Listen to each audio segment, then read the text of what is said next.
we have today the Havoc Marauder, a new Star Wars model kit by AMT from Star Wars The Bad Batch. Now, this is, once again, a very exciting Star Wars model that makes me glad that we've kind of put up with all the re-releases from this model line, because they are giving us some pretty cool models, including this and the Razor Crest. Now, I hate to admit it, but I have not actually watched The Bad Batch.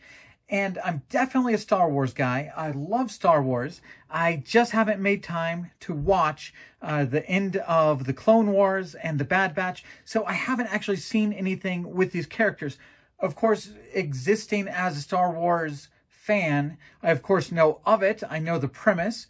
And I'm excited about this. And it's not that I'm not a cartoon Star Wars guy. I've watched all of Rebels. I will make a point over the next few days as I build this model to watch a bit about it, because definitely the fandom is excited about it, and the modeling community is pretty excited about this model kit.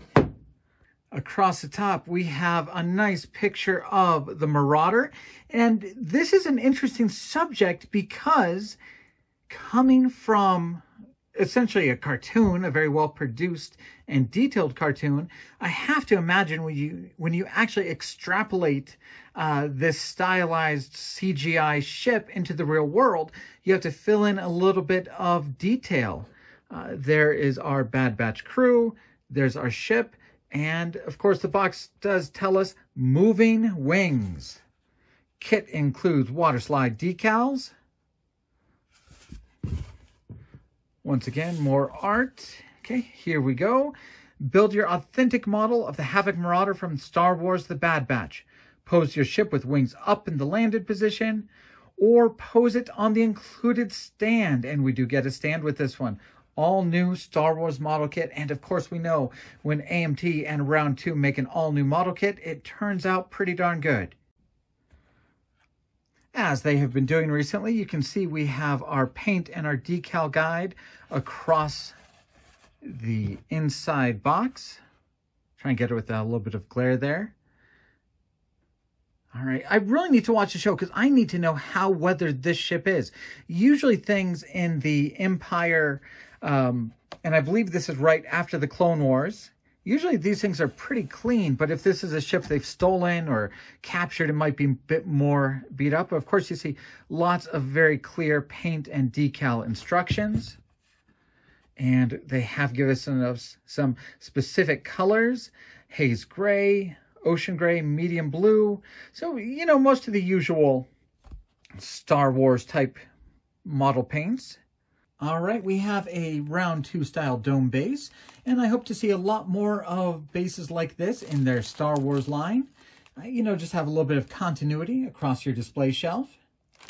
One thing I like right off about the Havoc Marauder is it's clearly based upon the Imperial Shuttle, which is one of my favorite original trilogy ships.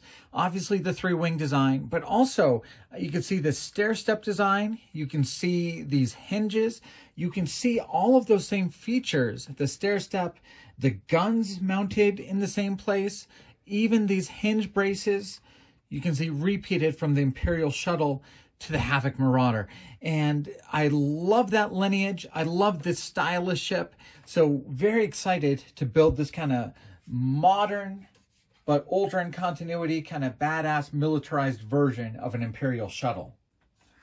Now, looking at the plastic, I do want you to know that these close-up shots are the truest representation of the color of the plastic. When they are further away on this backdrop, they are much darker. This is what it really looks like. And once again, you know, this is a design that is featured in a CGI cartoon.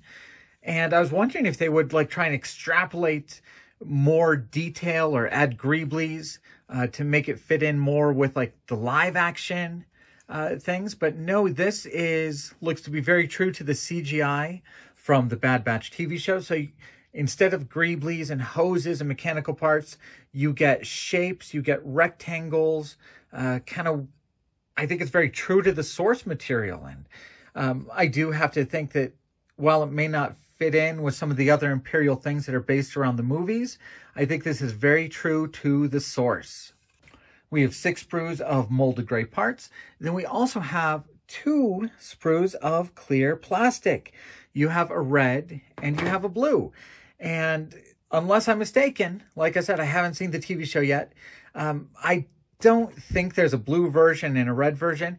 I think that when Round 2 was making the model, they simply put all the clear parts on a sprue, and somewhere along the line, they decide to make it beginner modeler friendly and tint the plastic for us, which means the red parts, they had to tint the entire sprue, and the blue parts, they had to tint the entire sprue. So I think you'll have extras. I believe these 2 parts on the model you should use as red, and the rear engines you should use as blue. And I'd love to see kind of that kindness there to beginner modelers who might just put this together with the molded gray color, the clear sprues, and the decals. All right, here's a close-up look at the detail on those wing grids. And the wings, of course, are done as one part, so molded on both sides, and very well done. Here is our very small look at the decals. No insignias, no markings, no letterings, just some gray shapes, some red stripes, little black markings. And this seems to me like it's something where if you would rather paint it, painting those black shapes should not really be a problem, even painting. And it seems to me that if you want to paint this, you could definitely paint it and not use the decals. Painting those black shapes shouldn't really be a problem with some masking. Even the red pinstriping shouldn't be too bad, just with some fine masking tape. But once again, beginner modeler friendly, giving you some decals to liven it up if you're not going to paint it. All right, let me get a few parts off the sprue, and we will kind of see how this builds up a little bit. You do have some big sprue connections here, so make sure to use some good snippers.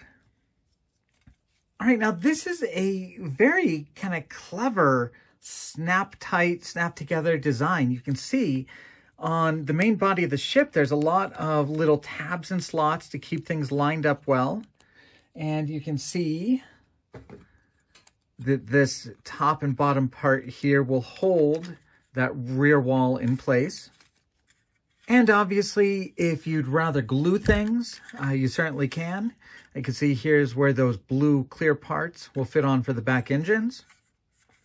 Now, this front part is actually kind of a pretty clever design. So this is not really sandwiched in between the 2 parts. You can put it on from the front, and I'll show you how that's held in place in just a second. All right, now this actually reminds me a lot of the way the Klingon Katinga model kit fits together, the way its neck holds on both the head and holds to the main body. So you see there's locking tabs here that will lock into place here. And on this part, you see those locking tabs are going to go past this front wall and hold that front wall to the main body of the ship. So you can see those locking tabs will go past these parts to hold this very tightly.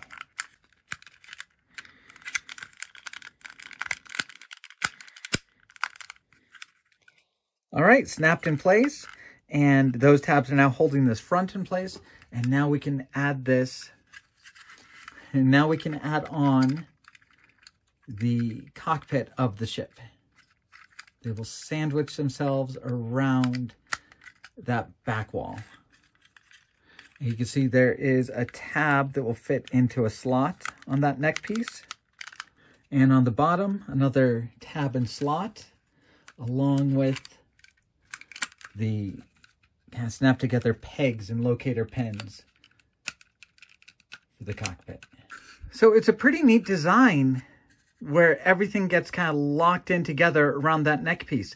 I think I still have to fit this tab into the slot properly to close up this gap, but I'll do that when I actually do the real assembly of the ship.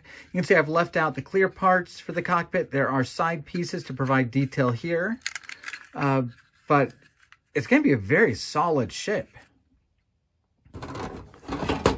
Across the top, we will have this wing. Yeah, and it fits in great. It gets held perfectly at that right 90 degrees angle. Right, there you can see, we can see the shape of the ship. Right, so the wings are really just two pieces. Most of the wing is one piece. So you can see the molded on detail on both sides. And then you can see this is an additional piece that you add on to complete the hinge. And the hinge is really just this bump or nub here on the end of the cylinder. You can see it's kind of cut out so that there's a little bit of flex and it can press in a little bit. Let's see if I can get the right angle for us. You can see it is sloped a little bit. So as you push this in to the main body of the ship, this will press down a little bit and then fit into place. Let's see what that looks like, putting it on the model.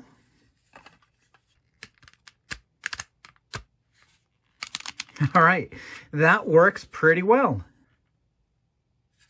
All right, on this side, I put in just that piece with kind of those nubs so you can kind of see how that works. And you can see it really does fit in pretty well. And let's see if we can look a little bit at the range of motion. Yeah, it's a good friction fit. That's pretty cool. It stays in place wherever you put it. So movable wings and a snap tight kit, a very nice hinge that holds it in place. All right, we have the wings up. This is your landed mode. So wings up when it lands. And of course there's landing gear included on the model kit. We'll see that in another video. But I really like the look of this ship. It's kind of cool and aggressive. Let me put the wings down. And of course, I still have tons of detail parts to put across the front of the ship, to add in the guns. I believe there's some structure I need to put on the back here. Of course, it needs the engines. And of course, the entire thing needs to be painted and weathered. But it's so nice to hold this in my hands. It's a cool design and a really kind of fun build. All right, let's take a look at a few measurements. So we are about 8 inches from bow to stern. In a landed position, the wings are about 8 inches. Oh, and I got a little bend here in that little gun. If we were to put the wings all the way out, I don't think that's a position it's ever really in, then that's about 11 inches.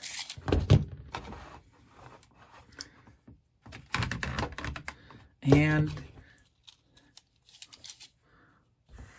it sits just about 6 3/4 off the ground from the bottom of the stand to the tip of that wing. Now this is 1/144th scale. The shuttle Tridarium, the Imperial shuttle, is 1/106th. So not the same scale, but I think they still would be pretty cool on a shelf together.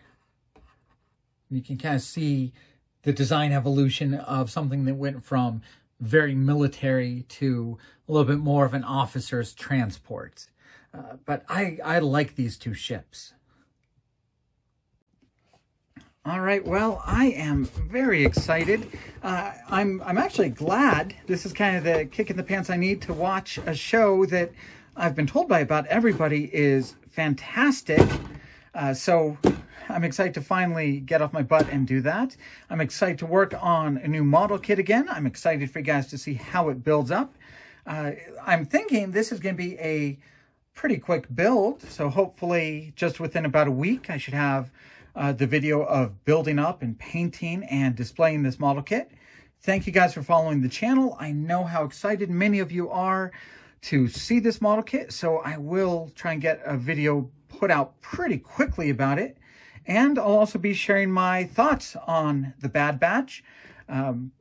Once again, excited for the model, excited for the TV show, and a big thanks to AMT and Round 2 for letting me work on this review copy.